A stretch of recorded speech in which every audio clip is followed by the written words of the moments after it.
In 2027, the dawn of a new epoch would crest with the golden shimmer of the rising sun over the Nile Valley. Suddenly, the ocean bloomed fertile with an abundance of food never before seen.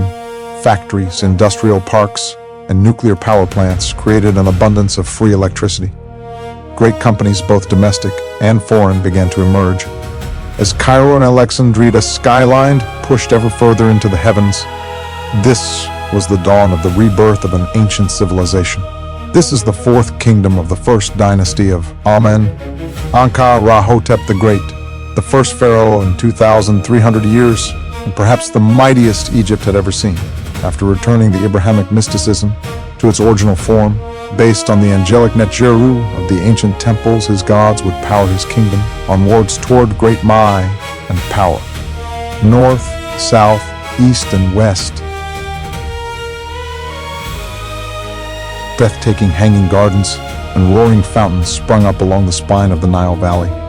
Grand stone temples rose from the sand, dedicated to once-forgotten angels, and the world took notice. The geopolitical chessboard was shattered. Appalled by global instability and mesmerized by the pharaoh's utopian vision, 7 African nations voluntarily dissolved their borders, merging into the kingdom. In an instant, Amen Ankha Hotep became the wealthiest, most powerful individual in human history. This Egyptian renaissance was no longer contained. It bled across continents, rewriting global culture through revolutionary art, operatic masterpieces, soaring music, and gripping drama. The Nile had become a 14th century Florentine heaven for creators. The absolute best of the best, the master artisans, scientists, and visionaries from every corner of the globe flocked to the great kingdom, desperate to catch a spark of this cultural wildfire. By 2035, the transformation was absolute. Nearly the entire continent of Africa had united under one banner, one vision, and one man. The world watched in awe and in fear as the planet entered a new age, the age of the great empire of Amen, Ankha Hotep.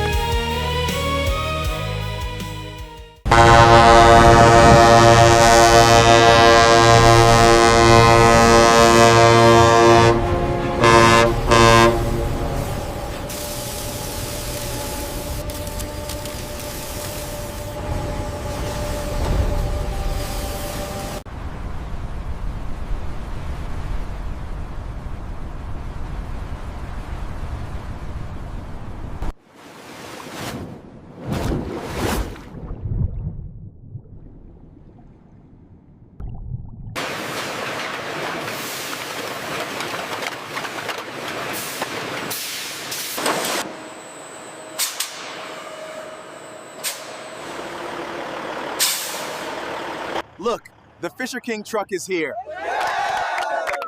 Here is some for you. Thank you so much. Look what we have received. Let us celebrate and eat together.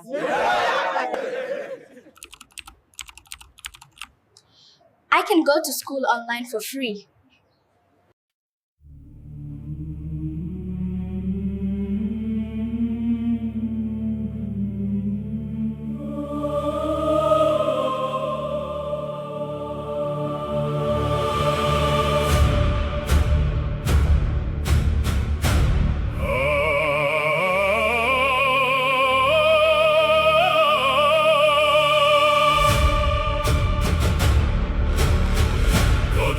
Imperator Robertson, our sovereign crowned in light, the lion star of Albion's throne, the falcon king of Kemet's night. May heaven guard his ancient line, his scepter forged in holy flame, and nations rise in reverence to honor his eternal name. By Ra, who crowns the morning sun, by Horus, wings of gold, by Osiris, throne of judgment and the wisdom of the old. We bless the Lord Imperator, whose reign unites the earth, where Roman steel and Nile-born fire stand joined. in sacred blood.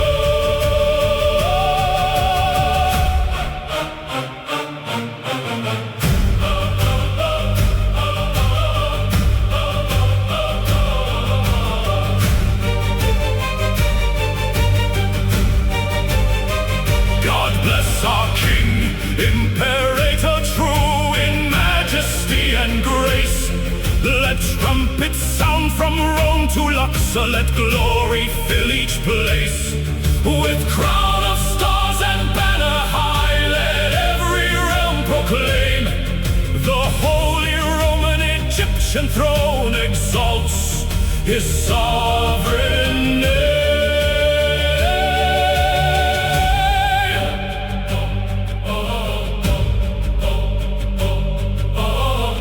Long live Imperator Robertson. Long live his empire's might. May peace and power guard his reign. May justice crown his right. From palace gates to desert sands, let every voice be one. God bless our King forevermore.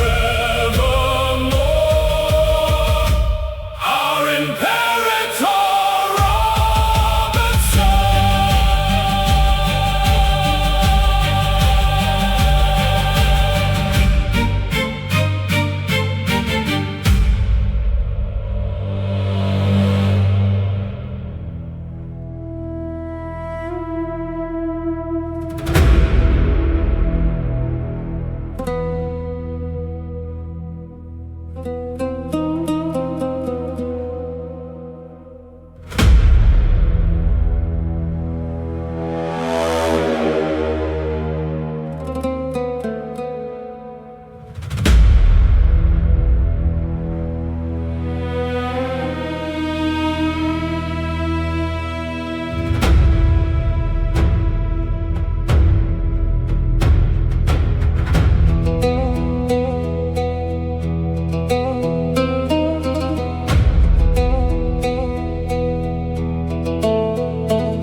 For thousands of years, Egypt has stood as a land of power and resilience.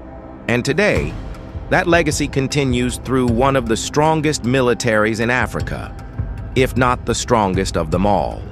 With over 450,000 active personnel and a reserve force in the hundreds of thousands, Egypt's military is not only massive in size, but also battle-tested. Their arsenal includes thousands of tanks, advanced fighter jets, modern warships, and cutting-edge air defense systems, making them a true regional powerhouse. But it's not just about numbers. Egypt's military strength comes from strategic positioning, commanding the Suez Canal, one of the world's most vital trade routes, and maintaining influence across the Middle East and North Africa. Over decades, Egypt has invested heavily in modernization, partnering with allies like the United States, France, and Russia to secure advanced technology and training. This balance of tradition and innovation allows them to project power both on land and sea. Beyond defense, the Egyptian armed forces play a key role in stability and development, from peacekeeping missions to disaster response, reinforcing their status as more than just a military, but a guardian of national strength.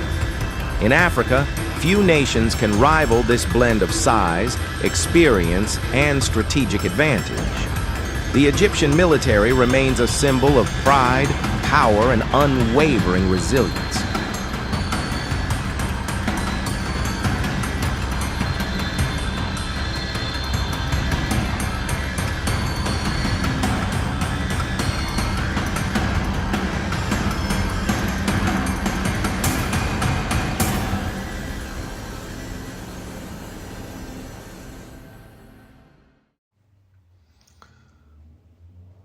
Through political corruption, corporate oversight of government, and sophisticated psychological control, democracy, unfortunately, has become utterly rotten to the core and has evolved into a sociopathic kingdom of the Antichrist, soon to force the mark of the beast on its people.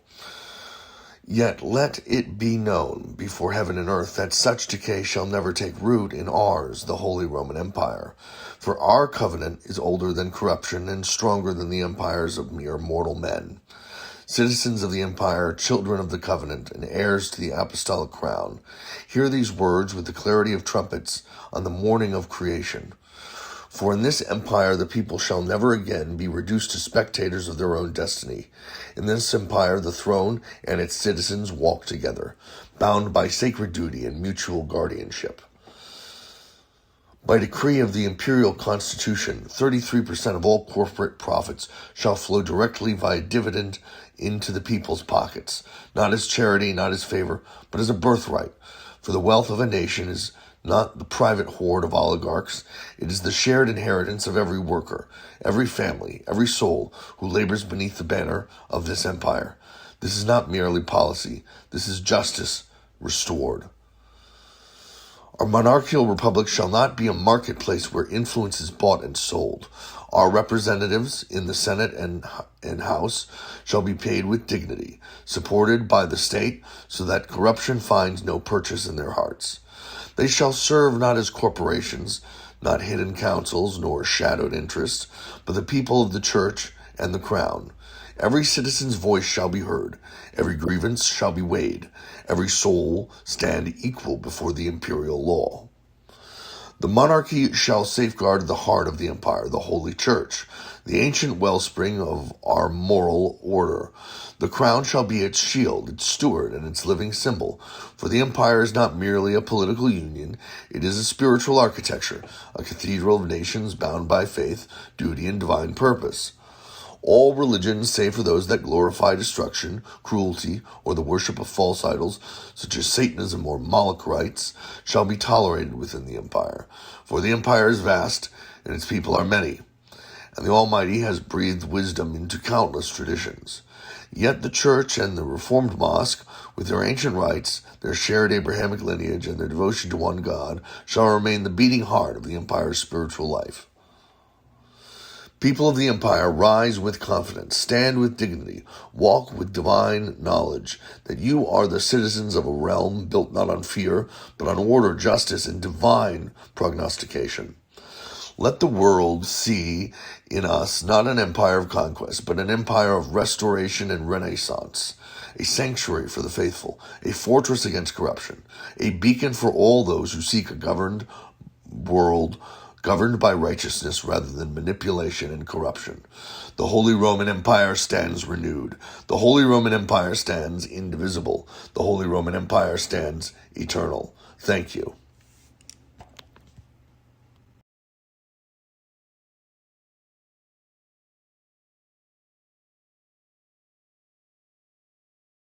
As Pharaoh Amen Ankha Hotep, born not in marble halls, but beneath a blazing sun to a humble carpenter once declared infertile, I stand before you as living proof that destiny chooses its own vessels. For from those modest beginnings I had risen to the throne of Egypt, ascended to the mantle of Emperor of Rome, and now dedicate my life wholly to the service of Africa's people. Though I may not appear African to some, my heart is as red as the soil of the motherland. And it is the ancient tongue of Middle Kingdom Egypt, the language of the earliest African geniuses, that stirs my soul and guides my purpose. I proclaim before heaven and earth that the promises made by God, Allah in the Quran and the Lord in the Gospel, shall be fulfilled. For the Christian and Islamic peoples of Africa are not rivals but one family, destined to rise together in unity, dignity, and power. My first duty, as with any righteous ruler, is to ensure that every household is nourished. Thus, I launch a $20 billion 5-year ocean farming initiative to produce fertilizer, animal feed, and omega-3 rich mollusks so that Africans may enjoy the highest quality food in the world. Beyond the founding of the African Thorium Company to deliver abundant, clean electricity that will propel our continent beyond the standards of Europe and America, igniting factories, industries, and fair trade employment for every African man and woman. We are establishing a free one-on-one tutored university system from kindergarten to PhD, supported by continent-wide ultra-high-speed Wi-Fi and a new laptop for every young person, ensuring that within 16 years, Africa becomes the most educated continent on Earth. 7 pillars of national industry: ocean farming, tourism, nuclear and thorium power, the Cairo financial sector, the automotive industry of the Nile, the graphene industrial complex, and the hydrogen and e-fuel sector will anchor a new golden age of prosperity. A continental congress shall rise so that every African voice is heard in this great royal republic, and a neo-Roman Egyptian artistic renaissance will welcome creators from every nation to adorn our lands with monuments, fountains, murals, and sculptures worthy of our eternal civilization. As the West drifts from faith and its churches fall silent, Africa's devotion to Christ grows stronger each year, and your prayers have not fallen on deaf ears. I stand before you as servant king, answering the call of my friends, my brothers, and my sisters. This is not a dream, but a destiny already unfolding, a future already claimed, and together as a united continent under God, Africa shall rise, flourish, and shine as a beacon to all nations. En tant que pharaon, Amen Ankha Hotep, né non pas dans des salles de marbre, mais sous un soleil de plomb d'un humble charpentier autrefois déclaré stérile, je me présente devant vous comme la preuve vivante que le destin choisit ses propres vaisseaux. Car depuis ses modestes débuts, je suis monté sur le trône d'Égypte. J'ai accédé au manteau d'empereur de Rome, et je consacre désormais entièrement ma vie au service du peuple africain. Même si je ne parais pas africain à certains, mon cœur est aussi rouge que le sol de ma patrie. Et c'est elle ancienne langue de l'Égypte, de l'Empire du Milieu, la langue des premiers génies africains, qui remue mon âme et guide mon objectif. Je proclame devant le ciel et la terre que les promesses faites par Dieu, Allah dans le Coran et le Seigneur dans l'Évangile, seront accomplies. Car les peuples chrétiens et islamiques d'Afrique ne sont pas des rivaux, mais une seule famille, destinée à s'élever ensemble, dans l'unité, la dignité et la puissance. Mon premier devoir, comme tout dirigeant juste, est de veiller à ce que chaque foyer soit nourri. C'est pourquoi je lance une initiative d'agriculture océanique de 20 milliards de dollars sur 5 ans pour produire des engrais, des aliments pour animaux et des mollusques riches en oméga-3, afin que les Africains puissent bénéficier de la meilleure qualité alimentaire au monde. Au-delà de l'alimentation, J annonce la création de l'African Thorium Company pour fournir une électricité abondante et propre qui propulsera notre continent au-delà des normes de l'Europe et de l'Amérique, en déclenchant des usines, des industries et des emplois issus du commerce équitable pour chaque homme et femme africain. Nous mettons en place un système universitaire gratuit et individuel, de la maternelle au doctorat, soutenu par une connexion Wi-Fi ultra rapide à l'échelle du continent et un nouvel ordinateur portable pour chaque jeune, garantissant que d'ici 16 ans, l'Afrique devienne le continent le plus éduqué de la planète. 7 piliers de l'industrie nationale, l'exploitation marine, le tourisme, l'énergie nucléaire et l'énergie au thorium, le secteur financier du Caire, l'industrie automobile du Nil, le complexe industriel du graphène et le secteur de l'hydrogène et des carburants électroniques ancreront un nouvel âge d'or de prospérité. Un congrès continental s'élèvera pour que chaque voix africaine soit entendue dans cette grande république royale. Et une renaissance artistique égyptienne néo-romaine accueillera les créateurs de toutes les nations pour orner nos terres de monuments, de fontaines, de peintures murales et de sculptures dignes de notre civilisation éternelle. Alors que l'Occident est éloigné de la foi et que ses églises se taisent, la dévotion de l'Afrique au Christ se renforce chaque année. Et vos prières ne sont pas tombées dans l'oreille d'un sourd. Je me tiens devant toi, en tant que roi serviteur, répondant à l'appel de mes amis, de mes frères et de mes sœurs. Ce n'est pas un rêve, mais un destin déjà dévoilé, un avenir déjà revendiqué, et ensemble, en tant que continent uni sous Dieu. Et l'Afrique s'élèvera, prospérera et brillera comme un phare pour toutes les nations.